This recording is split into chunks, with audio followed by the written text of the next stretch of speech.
Welcome friends, आप सभी का स्वागत है फिर से 10th क्लास की वीडियो में, जिसमें हम बात करेंगे हमारे चैप्टर नंबर 1 के बारे में, जिसमें वास्तविक संख्याओं को हम समझ रहे थे।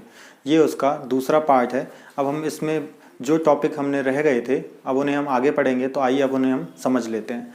तो हमारा जो टॉपिक था, जो चल रहा है, वो है अपरिमेय संख्या को सिद्ध करना। जो संख्या हमें पहले से दी हुई है वो एक अपरिमेय संख्या होगी, और हमें ये सिद्ध करना होगा कि दी हुई संख्या एक अपरिमेय संख्या है।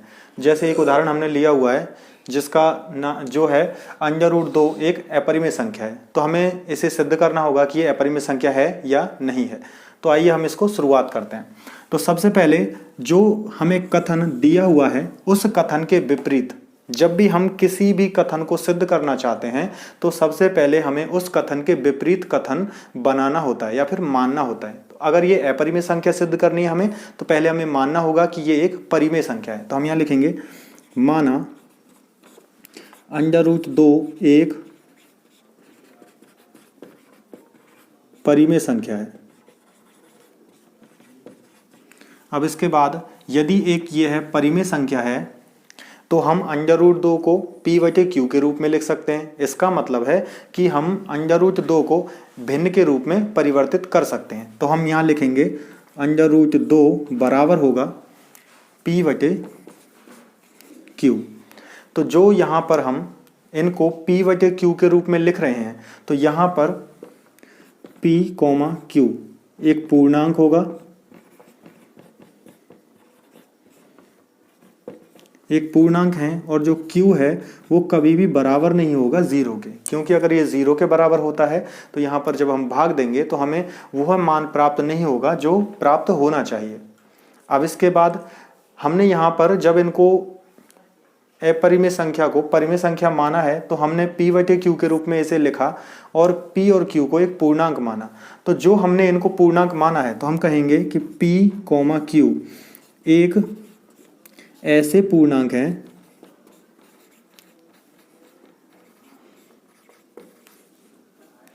जिनके पास या फिर जिनका कोई उभयनिष्ठ गुणनखंड हो।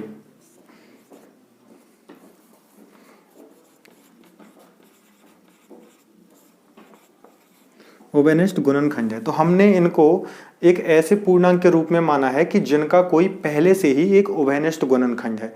तो अब हम क्या करेंगे, इन दोनों में से p और q में से हम उन उभयनिष्ठ गुणनखंडों को बाहर निकाल देंगे।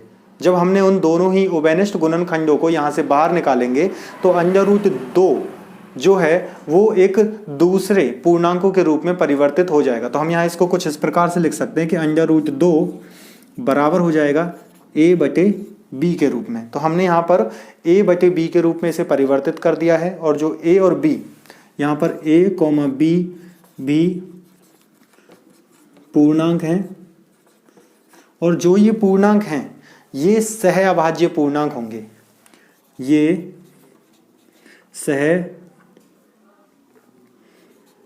सहभाज्य या सहअभाज्य, इनको सहअभाज्य कहा जाता है। सहअभाज्य पूर्णांक हैं। सहअभाज्य का मतलब क्या होता है? सहअभाज्य का मतलब होता है दो अंकों या दो पूर्णांकों का ऐसा समूह जिनके बीच में या फिर जिन दोनों में कोई भी संख्या उभयनिष्ठ ना हो। जैसे हम समझें कि 16 है और उसके बाद 15। अगर हम ध्यान से देखें, 16 एक सम संख्या है, तो इसके तो बहुत गुणनखंड हो सकते हैं, 2 भी इसका गुणनखंड होता है, ये एक भाज्य संख्या है। और दूसरी संख्या यहाँ पर 15 है, वो भी एक भाज्य संख्या है। लेकिन 15 और 16 दोनों को जब एक साथ लिया जाता है तो ये सहअभाज्य कहलाती हैं, क्योंकि इन दोनों के मध्य कोई भी ऐसी संख्या नहीं है जो दोनों को काट सके या फिर दोनों का गुणनखंड बन सके। इन सभी के लिए या फिर किसी भी संख्या के लिए जो एक है वह उसका गुणनखंड होता है। तो एक को हम यहाँ पर ध्यान में नहीं रखेंगे या फिर एक को हम यहाँ पर नहीं मानेंगे। अब आगे बढ़ते हैं। अब इसके बाद हम यहाँ पर देखेंगे कि सहअभाज्य के बाद हम इस सवाल को आगे कैसे बढ़ाते हैं। तो आइए अब उसे देख लेते हैं। तो अब हम इसको इस प्रकार से लिख सकते हैं, जैसे यहाँ पर लिखा हुआ है √2 बराबर होगा a/b के। तो यदि हम जो संख्या b हर में लिखी हुई है उसको वज्र गुणा से √2 के साथ लिखा जा सकता है। तो हम यहाँ इसको लिखेंगे b√2, ये b√2 बराबर से a होगा। हम इसको इस प्रकार व्यवस्थित कर सकते हैं। इसके बाद हम यहाँ पर दोनों पक्षों में वर्ग करेंगे, तो हमें लिखेंगे दोनों पक्षों में वर्ग करने पर, वर्ग करेंगे तो दोनों तरफ वर्ग करने पर देखिएगा b और √2 जो है इसका वर्ग करते हैं तो b का वर्ग करने पर b² आएगा और √2 का वर्ग करने पर 2 प्राप्त होगा। उसके बाद यहाँ पर हम लिखेंगे a², a का वर्ग करने पर a² आ जाएगा। अब इसको अगर ध्यान से देखें, जो 2 है वो a² को विभाजित कर सकता है, क्योंकि हम यहाँ b² लिखेंगे तो हमें प्राप्त होगा b² बराबर से a²/2। तो हम यहाँ लिख सकते हैं कि जो a² है उसे 2 विभाजित कर सकता है। और प्रमेय 1.3 के आधार पर हम ये कह सकते हैं, प्रमेय 1.3 हमें यह समझाती है कि जब कोई संख्या किसी संख्या के वर्ग को अगर विभाजित करती है तो वह उस संख्या को भी विभाजित अवश्य करेगी। तो इसीलिए जो a है, a 2 से विभाजित होगा, विभाजित होगा।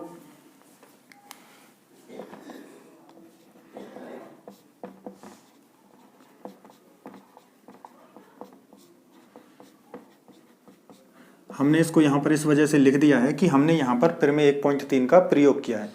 और आप इसे यहाँ पर लिख भी सकते हैं कि प्रमेय 1.3 हमें क्या सिखाती है कि जब किसी संख्या के वर्ग को किसी दूसरी संख्या से विभाजित किया जाए तो वह उस संख्या के वर्गमूल को भी विभाजित करती है। तो इसलिए जब 2 a² को विभाजित करता है तो वह a को भी विभाजित करेगा। तो इसलिए हम यहाँ लिख पा रहे हैं कि a जो है वो 2 से विभाजित होगा। जब हम यहाँ पर देख पा रहे हैं कि हम कैसे a जो है उसमें भाग दे सकते हैं 2 से, a² में जब हमने भाग दिया 2 से तो हमें b² प्राप्त होता है, लेकिन जब a में हम भाग देंगे 2 से तो हमें कोई दूसरा पूर्णांक प्राप्त होगा। तो उसे हम कुछ यहाँ इस प्रकार से लिख सकते हैं। अब हम यहाँ पर लिखेंगे कि a² जो है वो 2 से विभाजित होगा, इसलिए a बराबर से 2c। हमने यहाँ पर c जो लिया है वो इसको दर्शाता है कि 2 के साथ एक अंक है जो गुणांक में होगा जिससे हमें a प्राप्त होता है। तो 2 को c से गुणा करने पर हमें a प्राप्त होता है। तो यहाँ पर c एक पूर्णांक है, तो इसलिए हम यहाँ पर ये कथन लिख सकते हैं। इसके बाद हमने यहाँ a का मान निकाला है 2c। अब यहाँ पर इस मान को, a का जो मान है उसे हम यहाँ पर प्रतिस्थापित कर सकते हैं। तो जिसको हम चाहें तो एक समीकरण नंबर 1 दे सकते हैं और इसको समीकरण नंबर 2। अब यहाँ पर हम समीकरण 2 का मान 1 में रखेंगे, समीकरण 2 का मान 1 में रखने पर तो हम यहाँ देखिएगा, इसको जब रखते हैं तो यह आएगा b² 2 बराबर से, ये a है और ये a²। जब हम a का मान यहाँ रख रहे हैं तो हमें उसका स्क्वायर करना होगा, तो ये आ जाएगा 2 का वर्ग 4 और c का वर्ग c²। अब इसके बाद हम इसको यहाँ पर दूसरी तरफ ले जा सकते हैं, जिससे हम अगर इसको 4 को हम यहाँ लेकर जाएं तो हम यहाँ देखेंगे तो ये आएगा b² बटे 4 और ये जो 2 है वो यहाँ पर रहेगा बराबर से c²। और 2 से 4 को काटा जा सकता है 2 बार, तो ये संख्या जो है वो कुछ इस प्रकार से बन जाएगी b² बटे 2 बराबर से c²। अब यदि हम इस स्थिति को ध्यान से देखें तो हम कह सकते हैं b² 2 से विभाजित है तभी हमें c² प्राप्त हुआ है। तो जो b² 2 से विभाजित है तो b भी 2 से विभाजित होगा, क्योंकि ऐसा ही इस स्थिति में हुआ था कि यहाँ पर जो a² था वो 2 से विभाजित था, जो प्रमेय 1.3 के अनुरूप या उसके प्रयोग से हमें प्राप्त हो रहा था।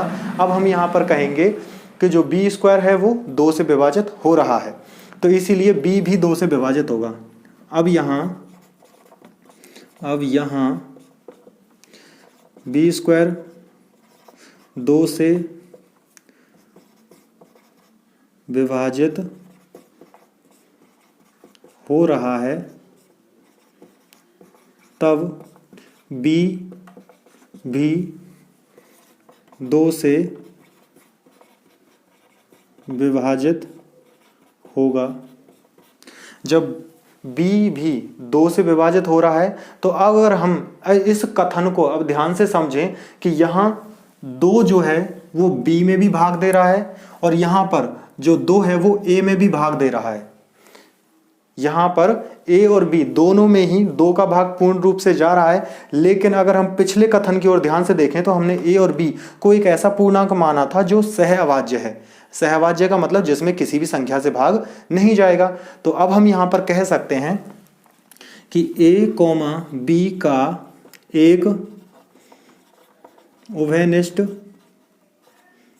गुणनखंड 2 भी है। ऐसा इसलिए हो रहा है क्योंकि हमने एक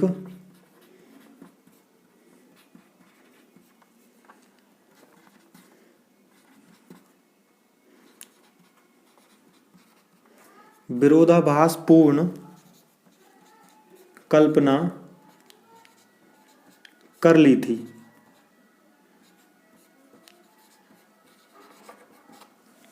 हमने यहाँ पर ऐसा इसलिए हो पा रहा है क्योंकि हमने जो कल्पना की थी कि √2 एक परिमेय संख्या है, ये एक ऐसी कल्पना थी जो विरोधाभास प्रकट कर रही है, क्योंकि यहाँ पर हमने इनको सहअभाज्य माना है और यहाँ पर इनका एक गुणनखंड 2 प्राप्त हो गया है। तो इस कारण से जब इसमें 2 जो है वो उभयनिष्ठ गुणनखंड आ रहा है तो ऐसा यहाँ नहीं होना चाहिए था। ये सब कुछ सिर्फ इसी कारण हो पा रहा है क्योंकि हमने यहाँ √2 को एक परिमेय संख्या माना था। तो इसीलिए अब हम अंत में यह कहेंगे कि जो कल्पना हमने की थी वो विरोधाभासपूर्ण है। इस कारण से हमारे द्वारा माना गया जो कथन है कि √2 एक परिमेय संख्या है वो गलत होगा। इसीलिए हम कह सकते हैं अंत में कि √2 एक अपरिमेय संख्या ही होगी। तो इसको हम यहाँ लिख सकते हैं, अतः √2 एक अपरिमेय संख्या ही है। तो इस टॉपिक में इतना ही है जिसमें हमने सीख लिया है कि √2 कैसे एक अपरिमेय संख्या है और उसको हमने कैसे सिद्ध किया है। इसके बाद हम अब आगे जानेंगे कि कैसे अपरिमेय संख्याओं को हम किसी दूसरी संख्या जो परिमेय है उसके साथ जोड़ते हैं तो उन पर क्या प्रभाव पड़ता है, या उनको घटाते हैं तो क्या प्रभाव पड़ता है। तो आइए उसे देख लेते हैं। तो आइए अब हम यहाँ पर कुछ 2 कथन जो हमने लिखे हैं उनको समझ लेते हैं, वो किसकी ओर इशारा करते हैं। तो देखिए यहाँ पर लिखा हुआ है पहला कि परिमेय संख्या तथा अपरिमेय संख्या का जो योग तथा अंतर, योग का मतलब जोड़ और अंतर का मतलब घटा है, तो योग तथा अंतर अपरिमेय संख्या ही होती है। इसके लिए हमने यहाँ पर 4 उदाहरण लिखे हैं जो दोनों कथनों को आपको स्पष्ट करेंगे कि यदि हमने 2 प्रकार की संख्याएं ली हैं, एक तो परिमेय संख्या है जैसा कि यहाँ पर लिखा हुआ है 3, और एक अपरिमेय संख्या है जो लिखा हुआ है √2। यदि इन दोनों को जोड़ दिया जाए, या फिर इसी का एक दूसरा उदाहरण बिल्कुल इसी प्रकार से 2√-3, यहाँ पर 2 अंडर रूट में है और उसमें से 3 घटा रहे हैं, तो ये यहाँ पर 3 को जोड़ रहे हैं, तो ये दोनों ही जो संख्याएं होंगी वो अपरिमेय संख्याएं ही होंगी। क्योंकि परिमेय संख्या में या फिर अपरिमेय संख्या में से जब इन दोनों को एक दूसरे के साथ या तो जोड़ा जाता है या घटाया जाता है तो वो अपरिमेय संख्या का ही परिणाम निकाल कर देती हैं या फिर परिणाम प्राप्त करती हैं। इसके अलावा शून्येतर परिमेय संख्या, शून्येतर का मतलब होता है शून्य के अलावा, शून्येतर परिमेय संख्या ऐसी परिमेय संख्या जो 0 नहीं है उसके अलावा कोई भी संख्या। और अपरिमेय संख्या का जो गुणनफल है, गुणनफल का मतलब गुणा और भागफल मतलब कि वहां पर उनको भाग में लिखा जाए तो अपरिमेय संख्या ही प्राप्त होती है। जैसा कि हमने लिखा है √3/2, यहाँ पर लिखा है √7/4 प्लस में 2, यहाँ पर भाग भी हुआ है और उसमें जोड़ा भी गया है। यहाँ पर देखिएगा 4 प्लस √3/7 और पूरी संख्या को ब्रैकेट में बंद करने के बाद हमने √2 को भी लिखा है गुणा में। इससे भी हमें जो परिणाम प्राप्त होगा वो भी अपरिमेय संख्या होगी। तो यहाँ पर ये चारों ही 1, 2, 3, 4 और 5, ये पांचों ही जो संख्या हैं वो हमें अपरिमेय संख्या को दर्शाती हैं। तो हम इस प्रकार के अन्य उदाहरण लेकर भी समझ सकते हैं कि कैसे परिमेय संख्याएं अपरिमेय संख्याओं के साथ मिलकर अपरिमेय संख्या का निर्माण करती हैं। अगर आप इस चीज को जानना भी चाहें तो यहाँ पर इस प्रकार देख सकते हैं, जैसे √2, √3, √7, √3 या फिर √2, जब ये सभी अपरिमेय संख्याएं हैं तो इन्हें जब परिमेय संख्या के साथ लिखेंगे तो इनके अलावा जो बची हुई संख्याएं वो परिमेय संख्याएं, तो उनके साथ जब हम लिखेंगे तो वो अपरिमेय संख्या में परिवर्तित हो जाएंगी। इस कारण ये पूरा मान अपरिमेय संख्या की ओर इशारा करता है। तो अब इसके बाद हम बढ़ते हैं अगले टॉपिक की ओर, तो आइए उसे भी समझ लेते हैं। तो आइए अब देखो, अब हम यहाँ पर इस टॉपिक की ओर ध्यान देते हैं जिसमें है परिमेय संख्या है और अपरिमेय संख्या है। तो हमने यहाँ पर परिमेय और अपरिमेय लिखा है उसे, और उनके दशमलव प्रसार। किस प्रकार से जो संख्याएं हमें दी हुई हैं यदि वो दशमलव के रूप में आ जाएं, या फिर पहले से संख्या ऐसी दी हुई है जिसे भाग देने पर हमें दशमलव में संख्याएं प्राप्त होंगी, तो हम कैसे पता लगाएंगे कि वो संख्या परिमेय होगी या फिर अपरिमेय होगी। तो उसके लिए हम आपको कुछ तरीके बता रहे हैं। तो सबसे पहले इसे हम समझ लेते हैं। जैसे जब हम किसी भी संख्या का दशमलव प्रसार निकालते हैं तो वो इस प्रकार से आता है कि दशमलव प्रसार जो है वो दो प्रकार का होता है, एक होता है शांत और एक होता है अशांत।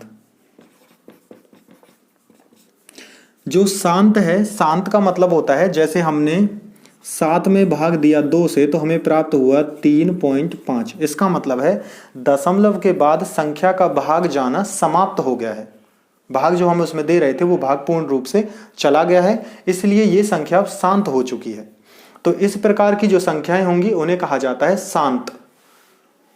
अब ये शांत दशमलव प्रकार की जो संख्या हैं वो हमें दर्शाती हैं कि हम कैसे इन संख्याओं को समझते हैं। अब इसके बाद जो शांत दशमलव प्रसार की जो संख्या है उन्हें परिमेय संख्या कहा जाता है। तो शांत में हम लिखेंगे परिमेय, क्योंकि परिमेय इसलिए कहते हैं इनको, इस प्रकार की संख्याओं को हम आसानी से अंश बटे हर के रूप में या फिर p बटे q के रूप में लिख सकते हैं, जो परिमेय संख्याओं को दर्शाता है। इसके बाद अब हम आते हैं अशांत की ओर। अशांत का मतलब क्या होता है जैसे हमने किसी संख्या 10 में भाग दिया 3 से तो हमें भागफल में क्या प्राप्त होता है 3.33333 और इस प्रकार ये लगातार चलता रहता है। तो यहाँ पर जब अशांत की स्थिति आती है अशांत की स्थिति में हम समझते हैं कि जो प्रसार होगा, दशमलव जो प्रसार होगा वो दो प्रकार का होगा। पहला जो प्रसार होगा वो होगा आवृत्ति में। आवृत्ति कहा जाता है किसी भी चीज के बार बार आने की स्थिति को। अगर जैसे हम यहाँ पर देख पा रहे हैं कि 3 जो है वो बार बार आ रहा है तो यहाँ 3 की आवृत्ति हो रही है। तो इस प्रकार जो 3.3333 था इसको हम 3.3 और इस पर बार लगा कर लिख सकते हैं। इसको बार कहा जाता है। और अगर आप इसे अगर इंग्लिश में समझना चाहो तो इसे वैंकुलम कहा जाता है। इसे हिंदी में रेखा बंधनी भी कहते हैं। तो इसका प्रयोग करके हम यहाँ दर्शा सकते हैं कि जो 3 लिखा हुआ है उसकी आवृत्ति हो रही है। इसके बाद दूसरी स्थिति जो होगी वो अनावृत्ति वाली होगी। अनावृत्ति का मतलब होता है कि किसी भी अंक की आवृत्ति ना होना। जैसे कि एक उदाहरण हम बताते हैं जिसमें संख्या लिखी हुई है कुछ इस प्रकार से 0.1011101110 इस प्रकार से ये लगातार चलता रहता है। अगर यहाँ देखें तो यहाँ पर अंक था 10, लेकिन यहाँ पर 110 है, यहाँ पर 1110 है। तो इस प्रकार की स्थिति में ना 0 की आवृत्ति होती है ना 1 की, और ना ही उस स्थिति की जो बार बार आ रही हो। अगर यहाँ पर कुछ ऐसा भी होता 10 फिर से 10 होता फिर 10 फिर 10 और ये पॉइंट के बाद होता तो 101010, इसमें हम कहते हैं कि हमें जो आवृत्ति प्राप्त हो रही है वो है 10 की आवृत्ति। तो इस कारण यह संख्या आवृत्ति में आती, लेकिन अब इस स्थिति में कोई भी आवृत्ति नहीं हो रही है, तब हम कहेंगे कि ये अनावृत्ति कहलाती है। तो आवृत्ति की जो स्थिति होगी, दशमलव प्रसार जब अशांत आवृत्ति वाला होता है तब वह संख्या परिमेय कहलाती है। परिमेय इसलिए कहते हैं क्योंकि यहाँ पर जो संख्या हमें प्राप्त हो रही है वह संख्या ऐसी है कि जिसको बार बार लिखने पर हम उसे रेखाबंधनी के रूप में लिख सकते हैं और हम उसे अगर चाहें तो दशमलव प्रसार से अंश बटे हर या फिर भिन्न के रूप में परिवर्तित कर सकते हैं। इसके बाद अनावृत्ति की जितनी भी संख्याएं होंगी वो अपरिमेय संख्या कहलाती हैं।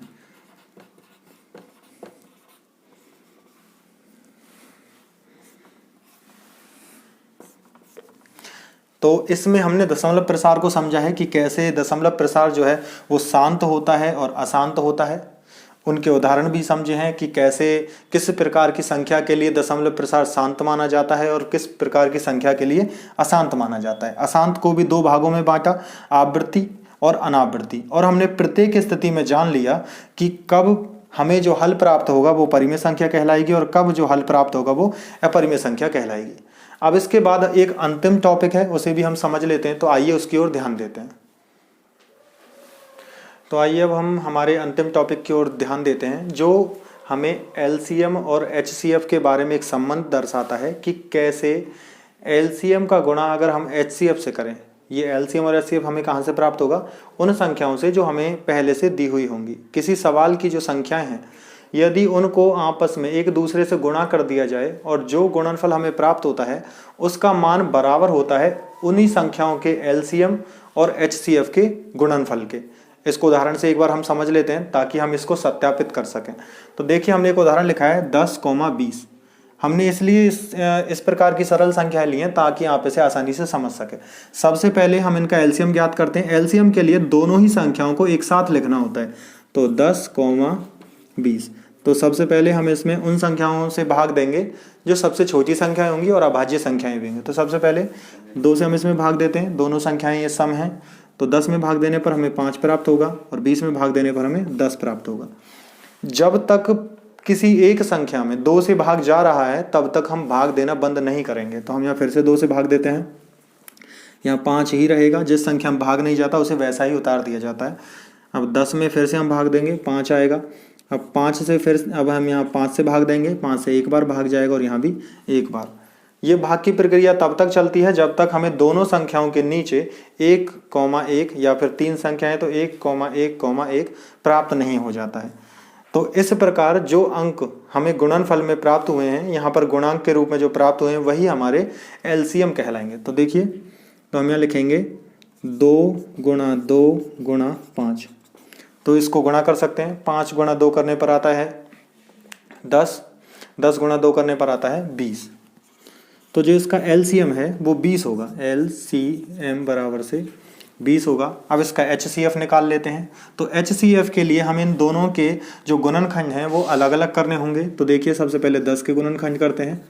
2 से भाग देने पर 5 आता है, फिर 5 से भाग देने पर 1 प्राप्त होता है। तो इसके गुणनखंड होंगे 2 गुणा 5 बराबर से 10। आगे बढ़ते हैं। अब 20 के गुणनखंड करते हैं हम। 2 से भाग देने पर हमें 10 प्राप्त होगा, फिर से 2 से भाग देंगे हमें 5 प्राप्त होगा और अब 5 से भाग देने पर हमें 1 प्राप्त होगा। तो इसमें 20 के जो गुणनखंड हैं वो बराबर से हो जाएंगे 2 गुणा 2 गुणा 5। एचसीएफ जो है, एचसीएफ का पूरा नाम होता है highest common factor. Common factor वो गुणनखंड जो दोनों में उभयनिष्ठ हों। तो हम देखेंगे अब यहाँ पर कौन सी संख्याएं ऐसी हैं जो दोनों में आ रही हैं। तो देखिए, 1 2 इधर है और 1 इधर है, तो दोनों में 2 को एक बार काम में ले सकते हैं। उसके बाद आगे देखते हैं, इसके पास 5 है, इसके पास भी 5 है, तो गुणा में उसे हम 5 यहाँ लिख देंगे। अब इसके बाद इस संख्या के पास कोई और गुणनखंड शेष नहीं बचा है, तो इसके जितने भी गुणनखंड हमारे पास बचे हैं वो हमारे किसी काम के नहीं होंगे, तो उनको अब हम छोड़ देंगे। तो हमारा जो एचसीएफ है, 5 गुणा 2 करने पर हमें 10 प्राप्त होगा, तो हमारा एचसीएफ होगा 10। एचसीएफ बराबर से 10 होगा। अब इसके बाद हम यहाँ देखेंगे जो हमें एलसीएम और एचसीएफ प्राप्त हुआ है, क्या वो इस कथन को सत्यापित करता है या नहीं। तो इसको लिखते हैं प्रथम संख्या गुणा द्वितीय संख्या। प्रथम संख्या 10 है, द्वितीय संख्या 20। तो यहाँ पर 10 गुणा 20 बराबर से, इधर देखते हैं, एलसीएम हमारा 20 है, तो एलसीएम में हम लिखेंगे 20 गुणा, और एचसीएफ जो है वो हमारा 10 है, तो इसको लिखेंगे हम 10। अब हम यहाँ गुणा कर सकते हैं। 20 का गुणा जब 10 से करते हैं तो हमें प्राप्त होता है 200, और यहाँ पर 10 का गुणा 20 से करने पर भी हमें 200 ही प्राप्त होगा। तो इस प्रकार हम आसानी से यहाँ देख सकते हैं कि कैसे दो संख्याओं का जो लसागु है एलसीएम और एचसीएफ में से जो है उनका गुणनफल उन्हीं संख्याओं के गुणनफल के बराबर होता है। तो आज के लिए बस इतना ही। अब हम मिलेंगे हमारी अगली वीडियो में। इस वीडियो से संबंधित अगर आपको कोई भी प्रश्न हो तो आप वो हमसे कमेंट में पूछ सकते हैं। तब तक के लिए थैंक यू।